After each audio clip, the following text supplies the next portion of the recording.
So we are here today to have an orientation class on agencies working with children. We have chosen one national level and one state level organization, Smile Foundation and Smile Village respectively. I welcome our beloved HOD, Mr. T.S. Thomas, to welcome the overall session. Thank you. These days, we hear on a daily basis stories of atrocities to children of tender age. Incidents of abuses and even murders are on the rise. The stories that appear on the print and electronic media are heart-chilling and depressing. On the other hand, stories of acts of compassion, mercy, tender loving care of children warm our hearts and give hope instead of depression. Today we are privileged to listen to and interact with three people who have made their lives a saga of service to the care, protection, and development of children who are otherwise vulnerable. Let's warmly welcome Ms. Sapana Ravindran, Resources and Sustainability, Smile Foundation, Bangalore, Reverend Father Anthony Palekal, former Director, DePaul Smile Village, Thrissur, and Anjana Paulus, social worker of the same institution.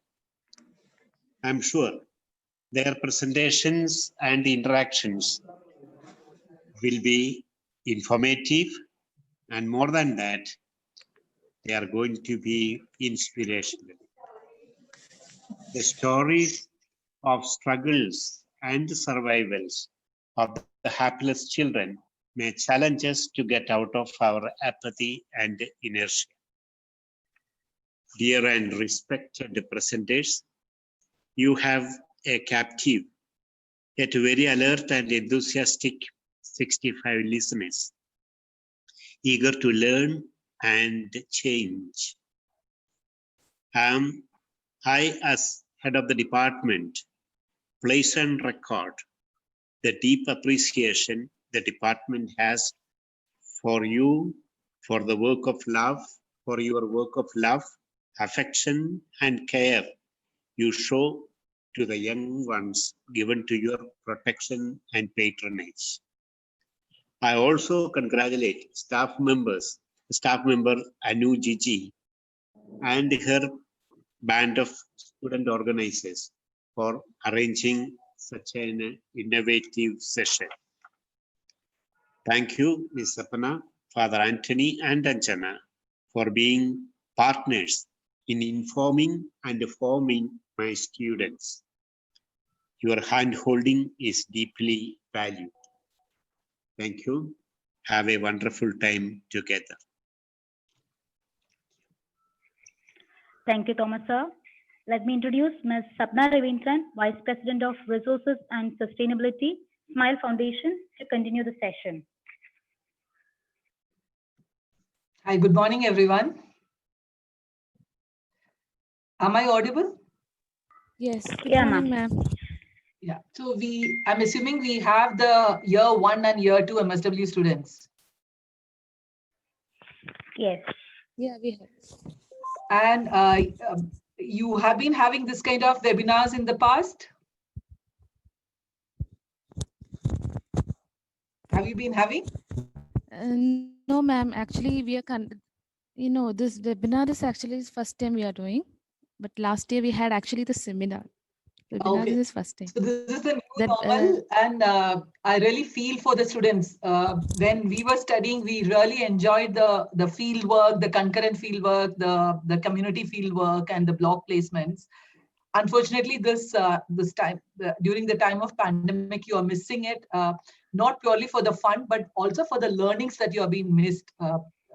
Hopefully, you would be able to this too shall go, and you would be able to compensate and get fresher learnings. On that note, can we start? Yeah, ma'am, you can start. So, would you be sharing the slides? Yeah, Suraj, please share the slides. So, you can use the chat box also to respond if the instruction is to keep the audio and video off for all the students. Wanted to know how many of you have heard about Smile Foundation in the past? Has anyone heard about Smile Foundation?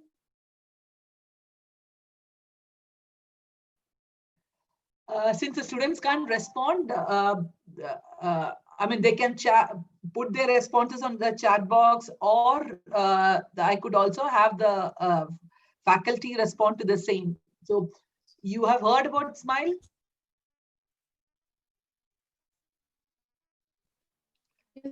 Okay, Jessie says never heard about it. Anyone else? Don't worry about your response. I know not many would have heard in Kerala, because unfortunately we don't have a presence in Kerala. So the next slide.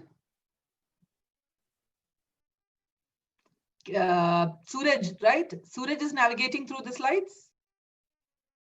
Yes, ma'am. Yes, Suraj. Yeah. Suraj, can we go to the next slide?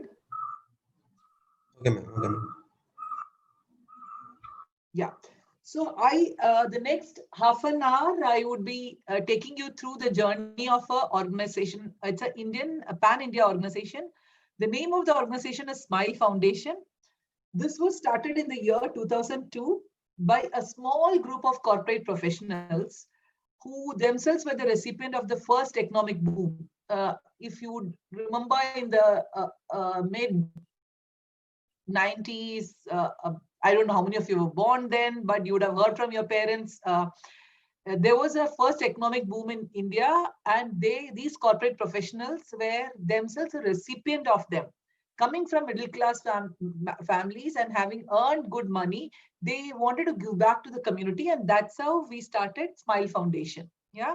Now, 18 years down, we have a presence across 25 states. As you can see, we have around 400 projects spread across 25 states. And we have a presence across urban and rural. We reach out to more than 15 lakh direct beneficiaries. Our core beneficiary is children, and while beyond that, we also work with youth, women, and the families of children. Next slide, please. Yeah. So you can see the vision and mission of our organization. The vision is to work as a catalyst in bringing about sustainable change at the grassroots. So because we believe in being a catalyst, we were choosing to work in partnership with grassroots or community-based organizations, build the capacity while we are implementing our programs. And hence you would see that in two of our verticals, I mean, the four that we work, and I'll explain to you in the due course how we choose to work in partnership, build the capacity of these organizations, and then move on. Yeah. And like I said, we work with children, youth, and women, and hence the mission is to empower the underprivileged communities, these beneficiaries, and while we work, deploy the best, the state-of-art methodology and technology to ensure that we get the best social return on investment. Next slide, please. So you can move on. I was talking to you about the areas that we work. This might be of interest to you. We work. We started our interventions in the field of education, and we call it our mission. This is a flagship program, and hence we call it Mission Education. While we work in the field of education, we work with both government and non-government school. While we are working with government school, we are the implementing agency. And in non-government school, like I earlier mentioned, we choose to work with those schools that are run by grassroots or community-based organization, build their capacity to improve the quality of education across the spectrum. The objective of our education program is to improve the quality of education. So what we do on education is we train the teachers, we provide training and learning materials. We believe that health and nutrition is an integral part of education. So we do regular health checkups for the children to ensure there is no malnutrition. We provide one nutritional meal, especially in those institutes where there is no midday meal. Uh, there are two types of education program that we run. One is mainstreaming them back into the schools. The second part is remedial, where we work with after school centers. That is your residential schools, your children homes, children with special needs, all these kind of centers. We implement the program, we provide remedial classes to ensure that they can clearly cope up with the academic, the needs and the academic, clearly the age appropriate education, to ensure that they have age appropriate education. That's what we do in both we and under education. While we started the year 2002 with education program, the belief was that if we educate children from lower socio-economic pockets, we would be able to help them to come out of their poverty and clearly reach out to the world. But having spent a couple of years in this field, we realized perhaps that alone might not be enough. Hence, we expanded programs to livelihood, health, and women empowerment. Under health, what we do is the longer and the long-term program that we run is we run mobile health units, which we call Smile on Wheels, which takes care of the primary health needs of the community. Again, it is the underprivileged communities that we serve, both urban and rural. We take care of the preventive, promotive, and curative aspects of health. As you would know, the curative aspects could be taken care within the mobile health unit itself. The preventive and promotive aspects is taken care in the community. So we work with these communities, do in our parlance what we social workers have learned. We do the behavior change communication, the counseling part, one-to-one, one-to-group counseling, to clearly change their behavior towards health seeking, and ensure that, yeah, these are the aspects of education that we take care. Like I mentioned, the quality education, nutrition support, capacity building of teachers, mainstreaming to the formative education system. We provide, like I said, we do give health camps and health checkups. And in those centers where we find there is clearly a gap, and which in turn is becoming a barrier for education, we provide the infrastructural support. Like in case of government schools where you don't find toilets, we also provide them, construct toilets, and those plug those infrastructural gaps. Yeah, you can move on. Suraj, you can move on to the next slide. Yeah. The two models, remember I mentioned about we choose to work in partnership. So the SVP model, as we call, is what is called the social venture philanthropy. You would have heard about venture philanthropist, venture investment. So what we clearly investing is, our philanthropy is in the social development sector. We are investing in the capacity building of similar organization, especially the smaller organization, and hence we choose to work through those NGO partners. The outreach kind of intervention is where we directly implement our program with government school. So like I mentioned about this, the bridge program to mainstreaming, remedial learning program, and formal schooling. These are the three aspects of education that we take care. Next slide, please. Yeah, so the coming on to the various aspects of our education program, these are child-centric, it is teacher-centric. We ensure there's an enabling learning environment, and we have a community connect. Like I was mentioning about our interaction with the children, ensuring that social and emotional development, we our pedagogy is clearly to ensure that we achieve this. We work on the curriculum. We also, like I mentioned, we clearly believe in well-being of the children, and hence we not just promote, we also plug in those gaps, and There's clearly experiential learning. What we also do is the kind of exposure we give to the children is we get corporate employees to come and spend time and conduct activities, grooming sessions, and take sessions with these children. Not just giving them exposure to these aspects, but also clearly opening out their aspirations, clearly helping them to broaden their horizons. Hence, their dreams, their aspirations could be much more wider beyond that community and that school. They see corporate employees and what they can go on to achieve if they study well. Yeah. Teacher-centric, like I was mentioning, there are digital solutions, there are knowledge-based workshops that we give, training of the teachers, the materials that we provide them, etc.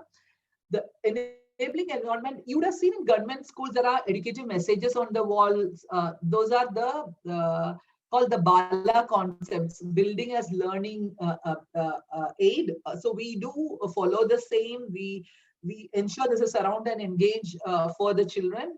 And we ensure there's clearly basic hygiene factors have been taken care. There is proper sitting arrangement, drinking water, ventilation, lighting, toilet, all this. We ensure that these facilities are available. We engage the community. We have Parent Teachers Association. We have a clearly ensure that the committees are formed with the representation of both the parents, community leaders, and the children. Yeah. Next slide, please. Yeah. This is our youth livelihood program. We call it the STEP, Smile Twin e-learning program. And you can see the stats of our work so far from the slide. We have so far trained 52,000 youth and 30,000 of them have been placed, and they have been placed. We work in partnership with 200 grants. Next slide, please. So what we take care, this is the second vertical where we choose to work in partnership with other organizations. We mobilize the youth, we mobilize the community, identify the right beneficiaries, and we get into trainings.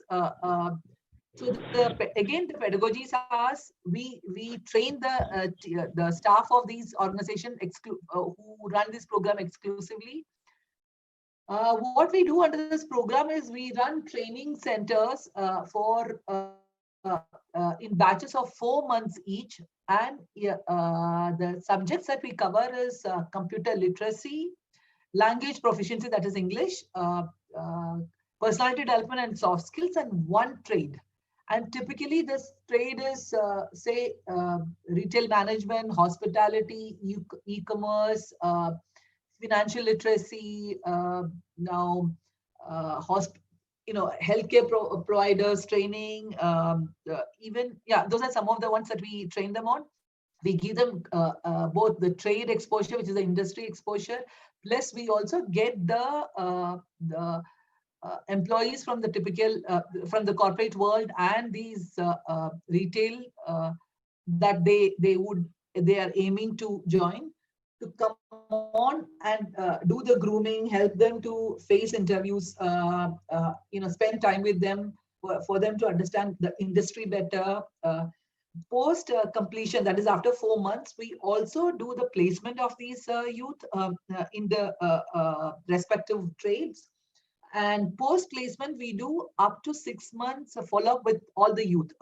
Thus, we have the data on what are the issues, what are the challenges, both from us at the training center side and also at the employer side. Yeah. So what this aim to achieve is help to groom confident and employed youth, and hence ultimately ensuring there's an empowered family. Yeah. Can we move any questions so far? Any questions?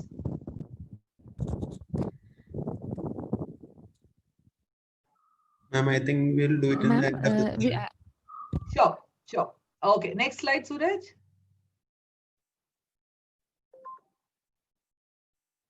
Yeah, so I was mentioning about our health intervention called Smile on Wheels. Which, see, this is one of those the SOW Smile on Wheels that you can see. It reaches by this intervention we are reaching out to 17 states, and again the breakup is 623 villages, and out of it slums covered beyond the urban towns. Next slide, please.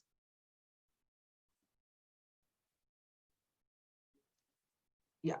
So the what it ensures is taking the health services to your doorstep. We beyond the community awareness and increased service offtake. We also provide multi-specialty health camps beyond the mobile health clinic. We do that. We do school health program. We don't work in isolation. We network with the public health system, the government health system. And while this takes care only of the primary health needs of the community, we also refer the community for any advanced health needs, secondary or tertiary, to government or any other subsidized, health institutes, any hospitals or any of them which is close by in those respective locations itself. And the core of a program obviously is maternal and child health. I'm assuming that the questions are, you want me to address the questions at the end. So if you could all note down the questions, that would help me. Yeah, can we move on then? Yeah. The last programmatic vertical that you work is called Swabhiman. This is the Women Empowerment Program. So we have reached out directly to 75,961. This data is as of last year. Yeah, move on. Can we move on? Yeah. What we do under this program is the first and last slide. Yeah.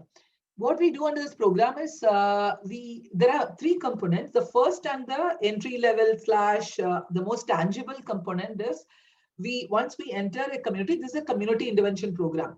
What we do is we do the screening to identify meritorial, needy students, girl students who need scholarship support. So this is from high school onwards till higher studies, professional courses, including professional courses.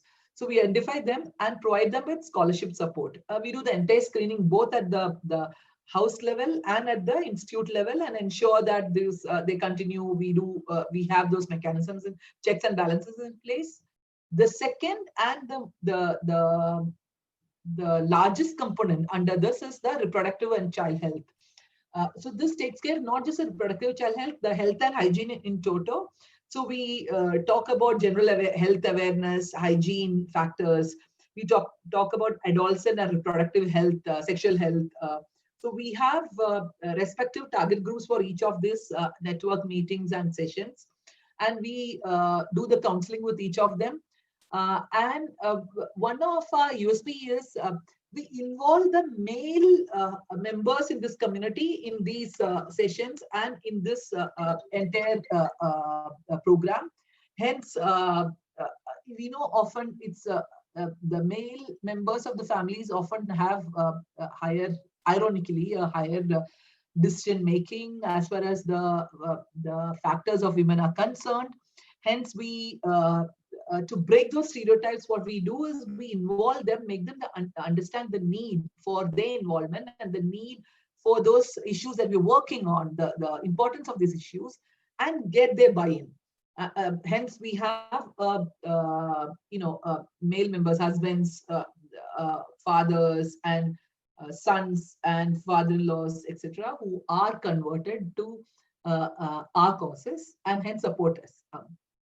The behavioral change aspect I already spoke about towards all the issues that we talk about. Male involvement I already mentioned about. What we do is in this process we identify and train the community members as the community change agents. thus ensuring that these changes are sustainable, whether we are there or not. Even when after we make an exit, these members, the respective community members, could continue doing the work that we were doing. Yeah. With the adults and girls, we also do the adults and children, we also do the life skill education, making them, giving the life skills to move beyond and face life. Next slide, please. Yeah, this is talking about, I'll take a step back before I get into the slide. I'll also talk about how do we do this. We are a not-for-profit Indian entity, which means we are not profit making. We don't have the money. We started with the seed money of our founders, but that clearly doesn't help us to go beyond that. So almost 80% of our funding portfolio comes from the corporates. And typically it comes under the CSR mandate of theirs, and we partner with them. And the remaining funds come from individual donors, individual supporters, like you would have seen organizations like CRY sending you brochures, seeking your support. We do the same. So we have individuals right from students to high net worth individuals who are supporters for child, providing us with child support. We also do school programs. So while the objective of a school program is to inculcate the value of giving amongst the children, and not necessarily only for SMILE. It could be for any cause, but making them understand the need to give. We go to the so-called privileged school and make them contribute to any cause, and it just inculcating the value of giving amongst them. Yeah, so some amount comes from that too, and beyond that we also do events and as a platform to raise awareness and get revenue. Yeah, next slide. Yeah, so like I mentioned, we have a pan-India presence. We have large corporate support. We have 250 to 300 corporates supporting us over this 18 years. We believe, and we have demonstrated to them and to all our stakeholders, that we give the highest SROI, that is a social return of investment. Typically, any for-profit look at ROI, the return of investment, return on investment. But for in case of our sector, what we can clearly promise is only social return on investment. So we monitor and we clearly demonstrate. Yeah. I spoke about the vision that we have being a catalyst. So that, which means we are partners in this change. We build the capacity of other organizations and help us to together achieve this change. There is a rigorous due diligence processes that we comply by and we adhere to, making us a very transparent and clean organization. So these are perhaps the reasons why the corporates partner with us. Next slide. Yeah. So just to give you a snapshot of some of the names that have ANC, Indigo, Oracle, Airbus, SBI, Philips, Ericsson. I have some of the names which I could put in. Google, Microsoft. I don't know. Some of them are in the, we have 350 global brands. So I have put only some of them, but I'm talking to you some of the brands that you would have heard about. Philips, you would have heard. ANC, you would have heard. Ericsson, Intel, Cisco. These are some of the names who are our corporate partners. Next slide, please. Yeah, these are some of, I'm not going to read out, all of you are educated, you can go through, you can read the slides, but just a quick snapshot of the awards and achievements that we have received till date. We'll take a minute and then move on to the next slide.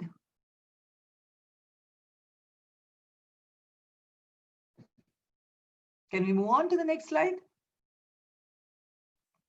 Yeah, so we are also empaneled in and we've got accreditation from some of those larger committees and associations, and this is a snapshot of the same.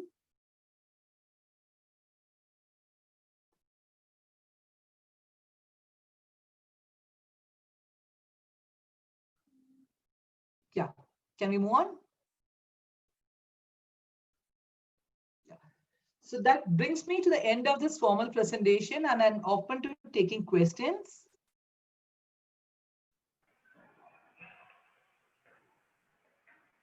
Students, if you have any doubts or clarifications, please raise your hand.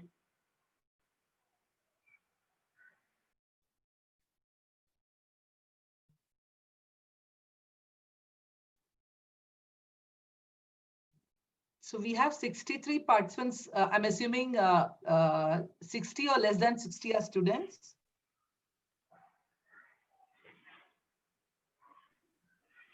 If you have any questions, please raise your hand.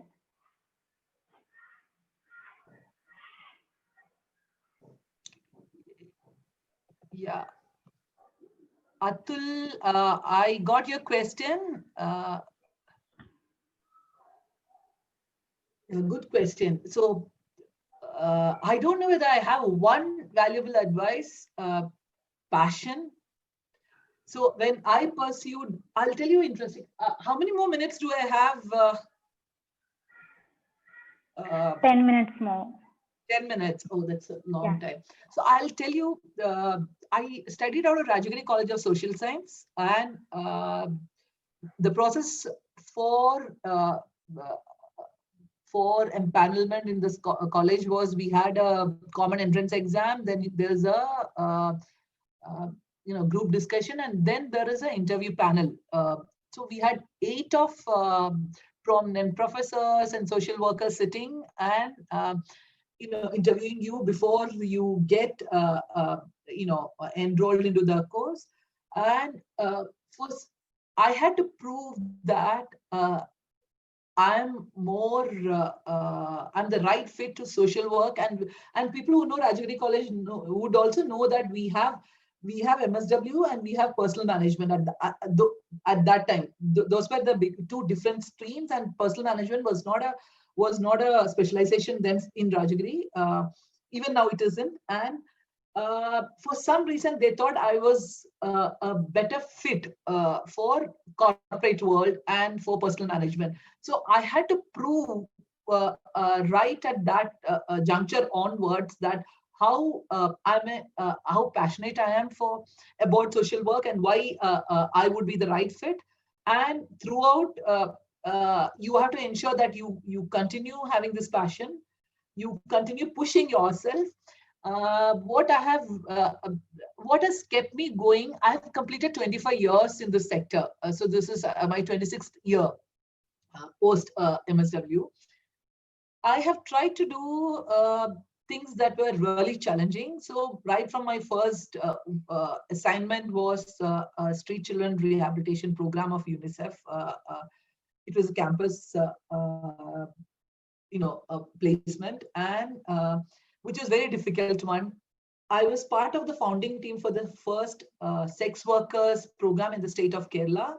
And then we started the first male homosexuals program. These were HIV/AIDS program, not very popular, not common at all, because ours was the first time ever in the state of Kerala that we have done this.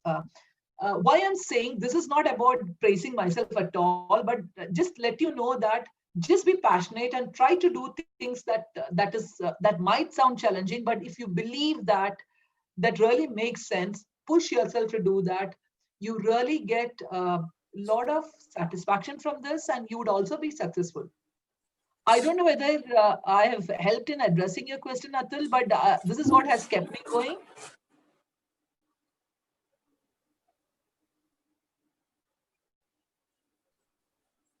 Any other question about Smile, social work, anything in general? Fasna raised the question. Yeah, Fasna's question, I think I very briefly touched upon it in my when I was taking you through my journey cycle. Like I said, the people whom I've worked with, the community that you call, your question, Fasna, is about the community.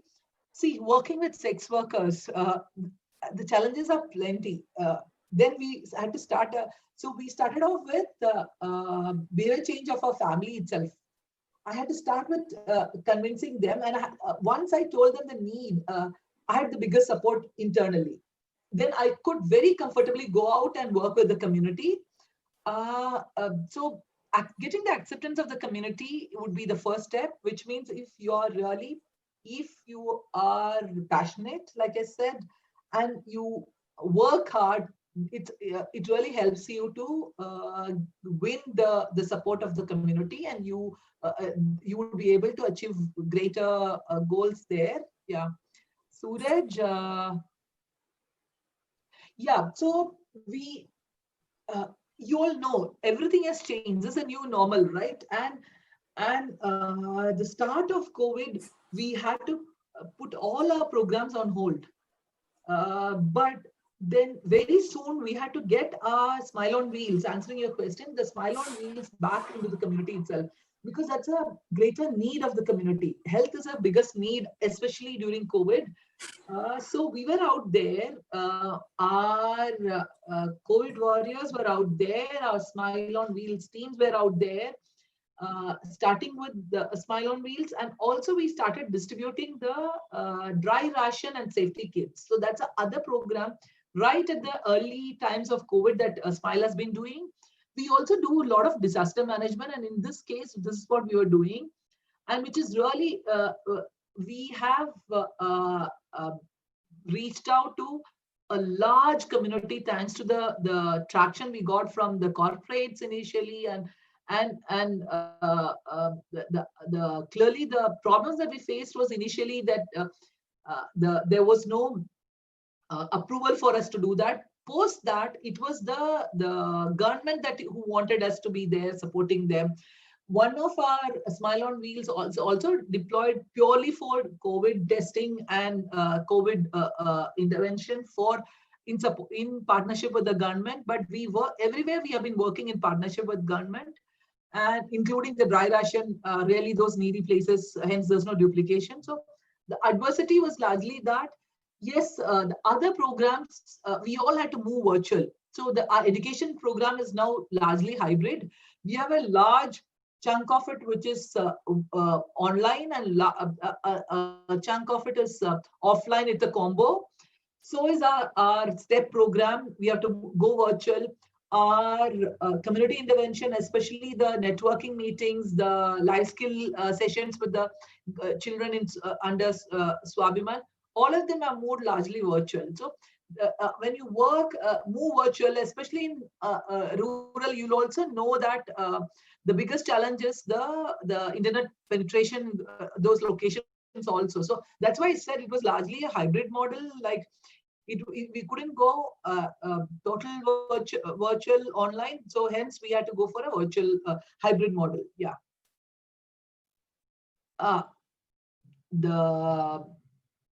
How do you become part of this? Unfortunately, we don't have a presence in Kerala still. That was not by design, but that's also because, like I said, our largest supporters, the financial supporters, are corporates. And unfortunately, the corporates believe that Kerala is self-sufficient. You don't need, it's not, clearly it is not, if you're looking at the parameters, health and education parameters, we are in the top in the country. So hence, not many want to invest in Kerala, except maybe a few of the Kerala corporates who want to invest. So hence, there are no vacancies in Kerala, what I'm coming to. But if you are open to moving, you visit our website, you would also find email address where you could share your CV once you completed. And then if there is somewhere your skills and you could, there's a great fit for you, the location you're comfortable, then our HR will get back to you. That was the question. Yeah. Athira, right? Now Athira, then Anne-Marie, I'm taking Anne-Marie's question now. Services you offer benefits many children, and it's these children who become the pillars of nation. How do you manage to inculcate the social responsibility? Like I said, ours, children for children program. We call it CFC, Children for Children program. The program that we run in the privileged schools, the schools which are not catering to the lowest, the really underprivileged, but other schools. We do assembly programs, and that's where we clearly inculcate the value. We talk to them about the privileges that they clearly benefit, and talk to them about the underprivileged children and their needs, and that's when we motivate them to give. So that's how we inculcate the value of giving to the children. Social responsibility, I believe we are role modeling, and especially the community programs that we run, our presence and what we do, and involving, remember I spoke about the community agents. So involving representatives from all strata, right, from children, the peer representatives would ensure that we clearly inculcate the value, the social responsibility value amongst not just children, but amongst the full community. Yeah, Jesse, we have a child protection policy in place, and we do adhere to that, and we ensure that our programs completely comply to that, even while we are working with partners.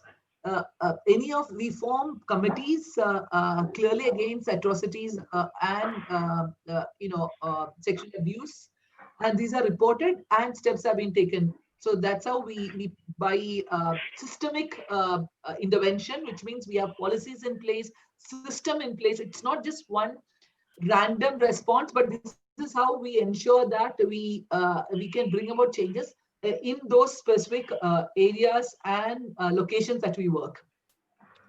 So Kirtana, Kirtana, ma'am. Yeah, we have reached our time limit. Thank you. Yeah, I don't have any questions. Okay, I think it's almost clear now. Okay, I welcome Sister Anne Mary Anthony to deliver the vote of thanks. Am I audible, Kirtana? Yes, sister. Yeah. You can continue. Honorable Resource Person Ms. Sapna Ravindran, Vice President, Resources and Sustainability Child Foundation, India. Respected HOD Mr. T.S. Thomas, dear teachers and participants. On behalf of Department of Social Work at St. Joseph's College, Devagiri, Calicut, and its entire fraternity and organizing committee, I feel immense pleasure to take this opportunity to propose a vote of thanks to the eminent resource person from SMILE Foundation. Thank you, ma'am, for receiving our humble request and for joining us today. Thank you for making this art valuable and precious. We wish you a super success and blessings to be the best catalyst in the field. Thank you, ma'am. I extend my gratitude to the respected HOD and to dear teachers for arranging this orientation program for both the batches. I would also like to convey my heartfelt thanks and congratulations to the organizing committee and also to all the participants. Thank you all. Have a blessed day ahead. Thank you. Thank you. It was my pleasure. All the best to everyone. Okay, thank you, ma'am. Thank you, Sister Anne Mary. Thank you so let's wind up, and please join the link for the next section. Thank you, everyone.